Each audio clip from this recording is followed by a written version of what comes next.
sifatsiz odamlarda ko'riladigan bir holat bor. O'zini hayotini bemalol gapiraveradi. Shaxsiy masalalarini davralarda oilasi haqida, bilmadim, ayoli haqida, shaxsiy ishlarini. Qaysiki boshqalar bilish kerak emas, ya'ni hech qiziqmas, ya'ni boshqalarga.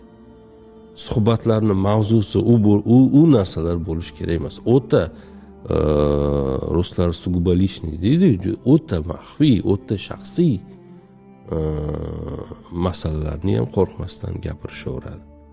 Va ayni payt o'zida qarshisidagi odamni ham shaxsiy hayotidagi masalalarni bilishga urinadi. Harakatlari unday emasmidi, bunday emasmidi, nima bo'ldi? Ya'ni normal suhbatni shaxsiy nimaga aylantiradi. Bu ham odamlarni, ya'ni kattaroq mavzularga o'tisha olmaydi.